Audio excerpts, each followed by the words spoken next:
자, 하나님 말씀을 보겠습니다. 아모스 1장 6절에서 8절을 자, 봉독해 주시기 바랍니다. 여호와께서 이와 같이 말씀하시되 가사의 서너 가지 죄로 말미암아 내가 그 벌을 돌이키지 아니하리니 이는 그들이 모든 서로 사로잡은 자를 끌어 에돔에 넘겼음이라. 내가 가사성에 불을 보내리니 그 궁궐들을 사르리라. 내가 또 아스돗에서 그 주민들과 아스글론에서 귤을 잡은 자를 끊고 또 손을 돌이켜 에글론을 치리니 블레셋에 남아있는 자가 멸망하리라. 주 여호와께서 말씀하셨니라. 아멘. 아멘. 자, 오늘은 블레셋에 대한 심판입니다. 승회주의라고 좀 안 맞지만 그래도 들으십시오. 블레셋에 대한 하나님의 심판도 지난주에 다메섹에 대한 하나님의 심판에 대해 살펴봤는데 같은 구조로 되어 있습니다. 모두 5가지의 일정한 틀로 되어 있는데 서론적 전달자 양식에서 시작해서 기소의 양식, 제목, 하나님의 벌, 그리고 마지막으로 결론적인 전달자 양식으로 되어 있는데 이건 그냥 그런가 보다 하면 돼요. 6절 한번 먼저 읽어주시기 바랍니다. 6절. 여호와께서 이와 같이 말씀하시되 가사의 서너 가지 죄로 말미암아 내가 그 벌을 돌이키지 아니하리니 이는 그들이 모든 서로 잡은 자를 끌어 에돔에 넘겼습니다. 아멘. 네, 여기 있는 말씀은 여기에서 아모스가 내 생각에서 흘러나온 말이 아니라는 거예요. 하나님께서 내게 전하러 가신 말씀을 그대로 받아서 너희에게 전할 뿐이라는 거예요. 그러나 하나님의 말씀으로 정신을 똑바로 그러니까 하나님 말씀으로 정신을 똑바로 차리고 살아가라는 거예요. 기소 양식을 보면 가사의 서너 가지 죄로 말미암아 내가 그 벌을 돌이키지 아니할 것을 벌을 내린다는 거예요. 가사라고 하는 것은 블레셋의 5방백 가운데 한 곳입니다. 옛날 블레셋은 5개의 큰 도시로 구성되어 있습니다. 구성되어 있었고 그 가운데 하나가 가사인데 여호수아 13장 3절을 한번 읽어주시기 바랍니다. 곧 애굽 앞 시올 시내에서부터 가나안 사람에게 속한 북쪽 에그론 경계까지와 블레셋 사람의 5 통치자들의 땅 곧 가사의 족속과 아스돗 족속과 아스글론 족속과 가드 족속과 에그론 족속과 또 남이 아이 족속들의 땅과. 예, 여기 보니까 블레셋 사람의 5방백의 땅, 5 사람 땅이라고 얘기하고 있습니다. 가사, 아스돗, 아스글론, 가드, 에그론이 나오는데 이 5이 블레셋 5 지방입니다. 다시 말해서 블레셋의 가장 크면서도 중심되는 도시들입니다. 그 가운데서도 가사가 제일 먼저 기록된 이유가 뭐냐? 그 가운데 가장 중요한 역할을 했다는 뜻입니다. 그래서 대표적으로 기록되어 있습니다. 그런데 여기에 보니까 가사에 서너 가지 죄로 말미암아 그랬는데 우리가 지난 시간에 살펴본 것처럼 서너 가지라고 하는 것은 3 더하기 7로 다시 말하면 죄가 적다는 것이 아니고 죄가 꽉 찼다는 의미입니다. 꽉 찼다는 거예요. 아무튼 가사의 서너 가지 죄, 곧 죄로 아주 꽉 찼다는 죄가 관영했다는 것입니다. 가나안이 망한 것은 죄가 관영했기 때문에 망했다고 그랬습니다. 성경에. 우리는 죄가 딱 꽉 차면 안 돼요. 그래서 그 죄를 관영하지 않도록 하기 위해서는 우리가 죄를 짓지 않도록 몸부림을 쳐야 돼요. 요즘 죄가 너무 쉽게 죄를 짓잖아요. 근데 어떻든 죄를 짓게 되면 나라가 망하고 결국은 개인이 망하고 나라까지도 망한다는 거예요. 그래서 관영한 죄로 하나님께서 벌을 돌이키지 아니하겠다고 말하고 있습니다. 하나님께서는 반드시 심판하시겠다는 단호한 의지가 말씀 속에 담겨 있습니다. 그 다음에 서너 가지의 많은 죄 가운데 특별한 제목이 등장하는데 왜 블레셋이 하나님의 심판을 받을 수밖에 없는가? 그 제목이 무엇인가? 6절에 나와 있는데 6절 한번 읽어주시기 바랍니다.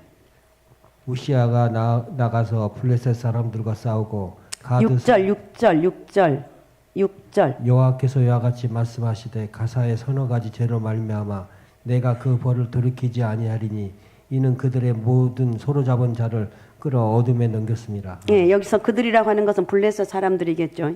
그들은 사로잡은 포로들을 끌고 에돔에 가서 노예로 팔아먹었어요. 그런데 거기에 보니까 모든 사로잡힌 자라고 말했는데 모든이란 말이 강조되어 있습니다. 그러니까 전쟁에서 포로로 붙잡은 사람들만 아니라 남녀노소 불문하고 선량한 사람까지 다 사로잡아서 에돔의 노예로 팔아버렸다는 거. 우리 이게 실감이 안 되죠. 이렇게 좋은 날씨에 이 말은 이렇게 좋은 우리나라에 제가 보니까 베트남이 베트남이 제일 가고 싶은 베트남에서 제일 인기 있는 학과가 과목이 한국어라고 그러더라고요. 제일 인기가 있대. 영어보다 영어는 두 번째고 한국어가 첫 번째. 그 이유가 뭐죠? 돈을 많이 주니까. 그래서 한국을 오려고 그렇게 몸부림을 친다고 그러더라고요. 어쨌든 우리가 이런 시대에 살고 있는데 무슨 나라가 망할 것인가. 근데 우리는 그래도 정신을 차려야 돼. 우리가 기도하지 않고 우리가 정신 차리지 않냐면 나라에 큰 어려움이 올 수가 있다는 거예요. 에돔은 세일산을 중심으로 해서 산지로 되어 있습니다. 그러니까 광산이 많다고 합니다. 특히 에돔은 구리광산으로 유명하는데 민수기 21장에 보면 이스라엘 백성들이 에돔을 통과할 때 길이 험해서 원망하는 내용이 나오고 있습니다. 그때 하나님께 노하셔서 이스라엘 백성에게 불뱀을 보내셨습니다. 많은 사람들이 불뱀에 물려 죽게 되었습니다. 그때 모세가 하나님께 울면서 무릎을 꿇고 중보기도를 합니다. 하나님께서는 모세의 기도를 들으시고 어떻게 하셨습니까? 모세야, 너는 놋뱀을 만들어서 장대 위에 높이 매달아라. 누구든지 그것을 보는 사람은 나음을 입으리라. 이렇게 말했어요. 놋뱀이라고 했는데 놋은 무엇으로 만드는 것? 구리가 들어가는 바로 금속이 놋입니다. 옛날부터 에돔에는 구리광산이 유명했다고 합니다. 따라서 구리광산에서 구리를 캐기 위해서 많은 노동력이 필요했습니다. 그러다 보니까 여러 곳에서 팔려온 노예들이 그곳에서 일을 하게 되었습니다. 블레셋은 사람들을 닥치는 대로 포로로 잡아서 에돔의 노예로 팔아먹었다는 것. 그러니까 굉장히 비인간적이고 비인도적인 처사. 아주 사람으로 생각하지 않고 짐승만도 못하게 이렇게 했습니다. 여기에 대해서 하나님께 꼭 너희는 심판하겠다고 말하고 있습니다. 자, 7절도 한번 읽어봅니다. 7절. 내가 가사성에 불을 보내리니 그 궁궐들을 사르리라. 예, 하나님의 벌이 기록되어 있는데 하나님께서 블레셋 사람들 어떻게 벌하는지 가사성에 불을 보내리니 궁궐을 사르리라. 여기서 가사성에 불을 내린다고 했는데 이것은 바로 전쟁을 의미합니다. 전쟁. 블레셋이 전쟁을 해서 멸망을 당하고 말 것이라는 것. 그 궁궐들을 없애버리는 사르리라고 그랬어요. 예나 지금이나 궁궐이라고 하는 것은 가장 안전한, 그 나라에서 가장 안전한 것이 궁궐입니다. 그 안전한 곳까지도 이제는 더 이상 보호받을 수 없다는 것입니다. 왜냐하면 하나님께 그것을 치시고 하나님께서 멸하실 것이기 때문입니다. 그러니까 여러분, 나는 이렇게 죄를 짓고 있어도 우리 집은 별일 없어. 아니에요. 그렇게 하지 마세요. 내가 생각나거든. 주님, 제가 잘못했습니다. 회개하는 거예요. 근데 이게 회개란 게 쉽지가 않더라고요. 내 마음속에 있는 회개는요, 시기 질투는요, 이게 쉽게 없어지지 않아요. 몸부림치고 해도 안 돼요. 그러나 회개해야 돼요. 자, 8절 한번 읽어주봐요. 8절. 내가 또 아스도드에서 그 주민들과 아스글론에서 귀를 잡은 자를 끊고 또 손을 돌이켜 에글론을 치리니 블레셋에 남아있는 자가 멸망하리라. 주 여호와께서 말씀하셨느니라. 아멘. 네, 아멘. 여기에 귀를 잡은 자는 왕을 의미합니다. 보좌에 앉은 자. 일반 평민이 아니에요. 그런데 하나님은 아스도드에서 그 왕과 아스글론에서 홀 잡은 자, 그러니까 귤을 잡은 자를 끊으시는 것으로 만족하지 않는다는 거예요. 손을 들어 쳐서 에그론을 치르니 블레셋에 남아있는 자가 멸망하리라 그랬어요. 그게 블레셋에는 존재도 없어졌잖아요. 어쨌든 우리는 여기서 우리가 정신을 차리고 어쨌든 믿음으로 살아가고 성령에 이끌림 받는 그런 삶이 돼야 되고, 하나님, 내가 생각난 죄가 있다면 회개형을 허락해달라고 우리는 기도해야 될 줄로 믿습니다. 다른 길이 없는 것 같아요. 회개하면 하나님이 돌이키시는 거예요. 블레셋에는 아까 5 방백이 있다고 그랬는데 오늘 우리가 읽은 본문을 보면 4군데의 도시 명만 기록되어 있고 1군데가 빠져 있습니다. 가드가 빠져 있어요. 역대하 26장 6절에는 이렇게 말하고 있습니다.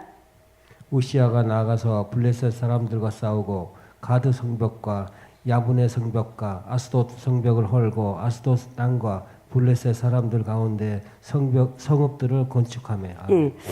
아모스가 예언할 때 가드는 이미 우시아 왕요에서 유다 왕국에 복속되었기 때문이라고 이렇게 주장하고 있습니다. 그러니까 더 이상 블레셋 도시가 아니라 이렇게 말하고 있고, 그래서 블레셋 5 방백 나라 5 지방 가운데 제외될 수가 있었다는 거예요. 또 한 가지 우리가 생각해 볼 수 있는 가능성이 있는데 8절 끝부분에 보면 블레셋에 남은 자가 멸망하리라고 그랬어요. 따라서 가드를 블레셋에 남아있는 자로 표현할 수도 있는데 이것이 더 좋은 해석이라고 생각을 합니다. 암모스 6장 2절은 이렇게 말합니다. 암모스 6장 2절 한번 읽어주세요. 아모스 6장 2절에 제가 안 했나요? 너희는 갈레로 건너가 보고 거기에서 큰 하맛으로 가고 또 블레셋 사람이 가드로 내려가라. 너희가 이 나라들보다 나으냐 그 영토가 너희 영토보다 넓으냐. 예. 옛날 아스도드에 보면 유명한 신전이 하나 있었는데 바로 사무엘 당시에 이스라엘은 법궤를 블레셋에 빼앗겼죠. 그때 블레셋 사람들이 이스라엘 법궤를 어디로 옮겼냐면 법궤를 아스도드에 있는 신전에 두었습니다. 그랬더니 그 신전에 있던 신이 법궤 앞에 엎드려져서 그 머리와 두 손목이 끊어졌어요. 자, 사무엘상 5장 1절에서 4절이 나와 있는데 읽어주십시오. 블레셋 사람들이 하나님의 궤를 빼앗아 가지고 에베네셀로부터 아스도드에 이르니라. 블레셋 사람들이 하나님의 궤를 가지고 다곤의 신전에 들어가서 다곤 곁에 두었더니 아스돗 사람들이 이튿날 일찍이 일어나 본즉 다곤이 여호와의 궤 앞에서 엎드러져 그 얼굴이 땅에 닿았는지라. 그들이 다곤을 일으켜 다시 그 자리에 세웠더니 또 이튿날 아침에 그들이 일찍 일어나 본즉 다곤이 여호와의 궤 앞에 또 다시 엎드려 얼굴이 땅에 닿았고 그 머리와 두 손목은 끊어져 문지방에 있고 다곤의 몸뚱이만 남았더라. 아멘. 예, 옛날 아스도드에는 다곤 신전이 있었어요. 그 다음에 에그론이 나오는데 에그론의 신은 무엇인가? 열왕기하 1장 1절에서 3절입니다. 야합이 죽은 후에 모압이 이스라엘을 배반하였더라. 아하시아가 사마리아와 있는 그의 다락 난간에서 떨어져 병들매 사자를 보내며 그들에게 이르되 가서 에글론의 신 바알세붑에게 그 병이 낫겠나 물어보라 하니라. 여호와의 사자가 디셉 사람 에슬리야에게 이르되 너는 일어나 올라가서 사마리아 왕의 사자를 만나 그에게 이르기를 이스라엘에 하나님이 없어서 너희가 에글론의 신 바알세붑에게 물으러 갔느냐. 아멘. 아멘. 여기 보니까 바로 이런 2절에 후반절에 끝부분에 에그론의 신 바알세불에게 이 병이 낫겠나 물어보라 하니라 그랬어요. 에그론의 신이 바알세불이라는 것을 우리가 알 수 있어요.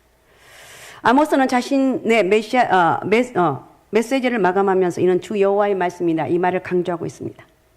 아모스는 지금까지 자기가 블레셋에 대해서 애언한 심판이 내 생각이나 내 뜻에서 나온 것이 아니라 어디까지 하나님 말씀이라는 사실을 결론적 전달자 양식에 의해서 다시 한번 강조해주고 있습니다. 오늘 본문을 통해서 우리가 무엇을 깨달아야 되는가? 율법과 선지자의 대강령이 무엇인가? 예수님 우리에게 분명히 말씀해 주셨죠. 위로는 하나님을 사랑하고 옆으로는 이웃을 내 몸과 같이 사랑하는 거예요. 사랑하라는 것입니다. 그러면서 예수님 우리에게 하나의 비유를 들어주셨습니다. 선한 사마리아 사람의 비유입니다. 누구를 대하든지 선한 사마리아 사람처럼 선한 이웃이 되어주라는 것입니다. 우리들은 예수님의 그 말씀을 생각하면서 어디에서 누구를 대하든지 간에 착한 이웃이 되어줘야 돼. 착한 사람. 요즘 이거 잘 말이 안 통하죠. 요즘 착한 사람이 어디 있느냐고. 우리는 착한 사람이 돼야 돼. 왜 블레셋이 하나님의 심판을 받게 되었는가? 저들은 모두 사로잡은 자를 노예로 팔아먹는 비인간적이고도 비인도적인 처사를 했기 때문이라는 거예요. 하나님께서 우리에게 요구하신 것이 무엇인가? 하나님 우리를 사랑해서 예수 그리스도를 이 땅에 보내신 것처럼 오늘 이 말씀 다 잊어버려도 괜찮아요. 너희도 사랑하며 살아라. 할렐루야. 부부간에 사랑하고 여러분 자녀들과도 서로 사랑하면서 사랑하며 살아라. 우리 스승의 주일이어서 우리 교사 선생님들이 수고를 많이 하죠. 우리 선생님들은 다른 애들 아무리 많이 와도 우리 반 아이들이 안 오면 속상해요. 그래요, 안 그래요? 그래요. 우리 반 아이들이 많이 오면 다른 반 아이들 오든 안 오든 그 신경도 안 써. 와, 내가 너무 잘한 것 같아. 이게 바로 뭐냐, 사랑이에요. 그래서 우리 스승의 주일을 우리 교사 선생님들 더 기도하면서 다 기도하신 분들이잖아요. 기도하면서 이 사명을 잘 감당해 나가고 있는데 어쨌든 2025년 스승의 주일 이제 오늘 또 지나가면 또 잊어먹겠지만 그래도 우리 선생님들 최선을 다해 열심히 하시면서 하나님 은혜가 함께하는 역사가 있으시기 바랍니다. 그래서 우리가 어디에서 누구를 만나든지 우리는 예수 믿는 하나님의 사람이라 이렇게 고백하면서 믿음으로 하나님의 은혜로 살아가는 좋은 이웃이 되어야 될 줄로 믿습니다. 할렐루야. 우리 좋은 이웃이 됩시다. 예수 안에서 좋은, 예수를 잘 진실하게 믿게 되면 좋은 이웃이 되고 믿음의 사람이 되고 기도의 사람이 되고 성령의 사람이 되는 거예요. 자, 믿음으로 살아가는 영적인 축복이 오늘 저와 여러분에게 있으시기 바랍니다. 그래서 오직 예수, 오직 믿음, 오직 성령 충만함으로 우리의 주변을 그리스도의 사랑으로 따뜻하게 녹일 수 있는 저와 여러분이 되시기 바랍니다. 그런 은혜가 있으시기 바랍니다. 자, 오늘 이 말씀 생각하면서 여기까지입니다. 우리 같이 기도했으면 좋겠습니다. 하나님이 오늘 우리에게 말씀하신 것은, 블레셋 심판을 말한 것은 우리는 절대 망하지 않을 거라고 생각하는데 우리는 모르는 거예요. 중요한 것은 내가 정신을 차리고 제약 가운데 거하지 않고 믿음으로 사랑하는 것이 정답이에요. 그리고 사랑하며 살아가는 게 이게 최고의 축복입니다. 이웃사랑, 하나님 사랑, 이웃사랑 하면 살아갈 수 있는 은혜를 허락하여 주옵소서. 나는 부족하지만 주님의 은혜를 허락해 주셔서 내가 세상에 살면서 힘들고 어렵지만 하나님 믿음으로 살아갈 수 있는 그런 영적인 은혜를 허락하여 주옵소서.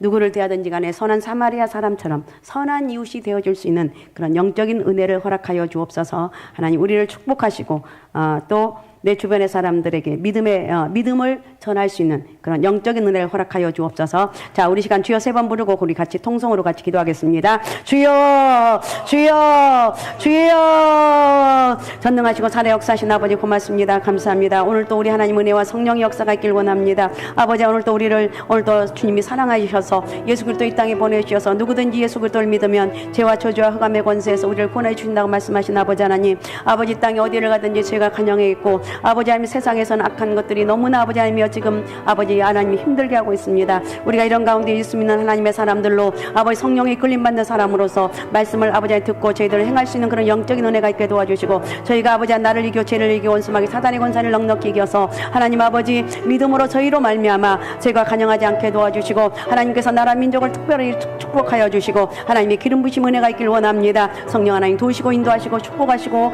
역사하여 주옵소서. 고맙습니다. 감사합니다. 저희를 축복합니다. 큰 영광 받아 주옵소서. 우리 하나님 은혜를 감사합니다. 오늘도 우리를 사랑하여 주시고 함께 하신 아버지 감사합니다. 블레셋의 심판에 대한 아버지 말씀을 아버지 짧지만 살펴보았습니다. 아버지 하나님이여 이 악한 모습을 아버지 우리는 아버지 하나님이여 이런 죄악 가운데 거하지 않게 도와주시고 그러나 이보다 더 악한 죄악들이 지금 아버지 여러 가지 아버지 현상 가운데 나타나고 있는데 아버지 하나님 가나님 망한 것은 아버지 그들이 죄가 간영했다고 말하고 있습니다. 우리는 아버지 우리의 죄를 아버지 하나님 벗어버리게 도와주시고 회개할 건 회개하며 철저하게 하나님의 사람들로 만들어져서 하나님 사랑 이웃 사랑할 수 있는 그런 영적인 은혜를 허락하여 주옵소서. 사람들은 알 수 없지만 우리 하나님 나를 너무나 잘 아십니다. 우리 하나님 전능하신 하나님 죄를 축복하시고 영광 받아주시고 믿음으로 승리하는 역사가 있게 도와주옵소서. 한 주간도 주의 성령이 함께하여 주시고 저희들 삶을 축복하시고 저희들의 아버지의 삶 가운데 예수 그리스도 이름만 높이며 살아갈 수 있는 은혜를 허락하여 주옵소서. 저희를 축복합니다. 큰 영광 받아 주옵소서. 감사합니다. 살아계신 예수님의 이름으로 기도하옵나이다. 아멘.